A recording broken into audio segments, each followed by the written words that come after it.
What's up, everybody? It's your boy, Mr. Dugai, coming at y'all with another episode, of Dropping Dimes with Mr. Dugai. And today I'm just going to take a look ahead to Sunday's matchup between the 2-4 Philadelphia Eagles and the 4-2 Las Vegas Raiders. I'm going to just give uh, my preview and my keys to success for the Eagles to come away with a road win. Before I get into this video, for everyone, if you want to give me a follow on my social media and Xbox One social media platform and Xbox One gamer tag, I'm gonna have that down in the description box. May not always get a chance to respond to questions and comments on these videos, so feel free to DM me.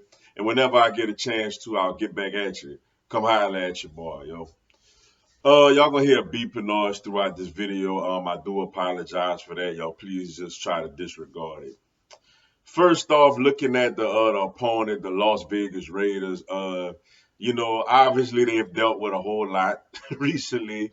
The whole John Gruden situation with the emails that he sent and just the very nasty and vulgarious things that he said. And the Raiders had to make a change because you look at their game against the Bears, that looked like a team that was a little distraught. That looked like a team that, quite honestly, not saying all of them, but a lot of the players probably didn't want to play for the coach. And, then the following day, he meets with Mark Davis and then, they part ways or whatnot. They got a new interim coach in right now. And their last game against the Denver Broncos, they kind of looked like they looked the majority of the season. With the exception of besides that a tough, which was a good game, a loss on the road to a good Chargers team. They beat the Denver Broncos 34-24. Like I said, this is a good team, especially offensively. Derek Carr is playing Pro Bowl level quarterbacking right now. Have Pro Bowl level quarterback play right now, and he has some weapons. Henry Ruggs, who his rookie year was kind of up and down. He would hit a big play, then not hit a big play. He's made some explosive plays for them. Hunter Renfro, a guy who's just Mr. Get Open and move the chains. He's always open, it seems like. And of course, Edwards been a good solid receiver for them. They got a three-headed monster at running back with Josh Jacobs, Kenyon Drake, and Richard, Rashard, whatever. But, obviously the guy to me that's the key to this offense, the most dangerous guy is Darren Waller. He is a wide receiver, but has wide receiver type speed, but is built like a tight end. He is an absolute mismatch nightmare. He's someone that's hard to match up with. He has great hands. He's an absolute stud. Like he's into that level with the Travis Kelce's and George Kittles. To me, he's actually more explosive than those two as a receiving tight end. Not quite the blocker those guys are, but just from pure athleticism and explosiveness, he may have more of that than those guys. He's a real tough matchup.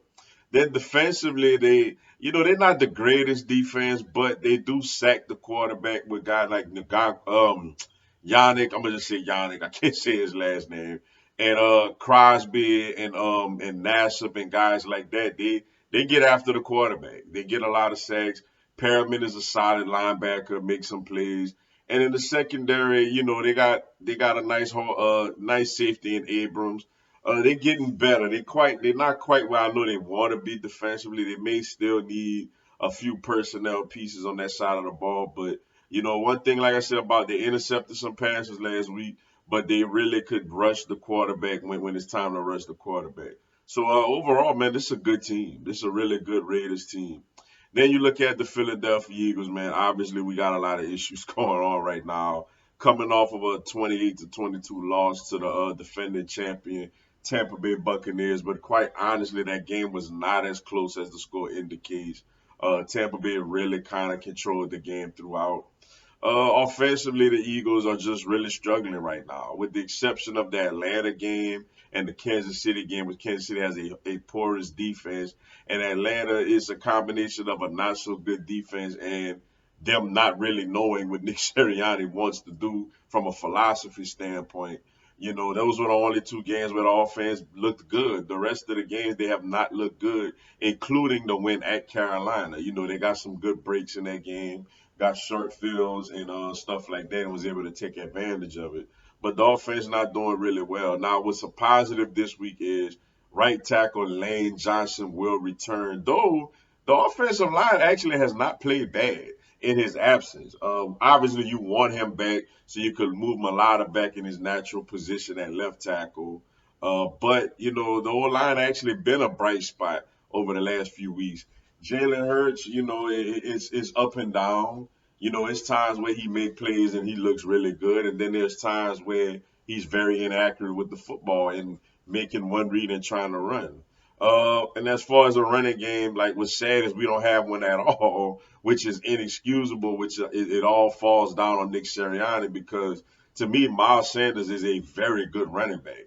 Kenny Gainwell actually seems like a capable back as well. So for some reason, the coaching staff, whether that's just he don't believe in it or he's being told by higher ups, like for whatever it is, he doesn't run the football. And honestly, it's very frustrating as an Eagles fan to watch. Like you have Jalen Hurts, a quarterback who is not the most accurate quarterback right now, constantly dropping back to make throws instead of having a running game to help your young quarterback and play. You could use play action passes and all that also to give him easier reads, easier throws. But that's a story for another day. That's the problem the Eagles have offensively. Receiver wise, Devontae Smith has been hot and cold. He's either been very, very good or he's been non existent.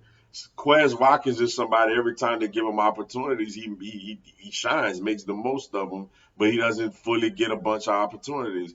And Jalen Reagor honestly has been just a huge, huge disappointment up to this point, looking like a first round bust from last year. Also, another player we getting back is Dallas Goddard.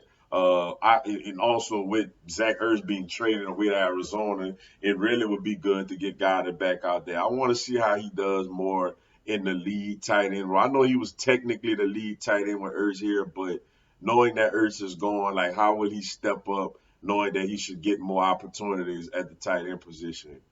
And defensively, they've played better, the last couple of weeks, but still probably not to where, Eagles standards should be. Fletcher Cox has been has been non-existent all year long. Javon Hargreaves has been a Pro Bowler. The defensive ends have not done really much. The linebackers are not any good. Now the secondary is getting better. They're playing better. Darius Slay and Steven Nelson are playing better with Rodney McLeod and Anthony Harris back there.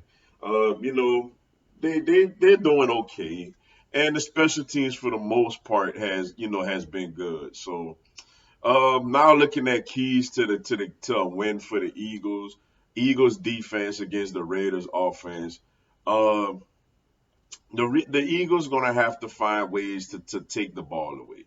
One thing about Derek Carr is very good, very precise in his passing, has a whole lot of weapons. But every now and then in a game, Derek Carr will actually throw you one. Like every now and then he'll throw you one and give your defense an opportunity to make a play. For the Eagles, you just hope that trend continues this week and make the play when given to you. I don't know how we're going to handle with Darren Waller. He's just an absolute mismatch. We don't have no linebacker or no safety that could cover him. So we're going to have to probably run a lot of double coverage or some type of zones that's funneled to his area to try to slow him down because he's unguardable. But to me, it's the Eagles taking advantage of a bad throw or two by Derek Carr and making the most of it. You look at the other side of the ball, the Eagles' offense against the Raiders' defense. You know, we're gonna say it week in and week out. The Eagles have to run the football. The Eagles can run the football on this team if they, with Lane Johnson back and the O line gelling and getting better and better.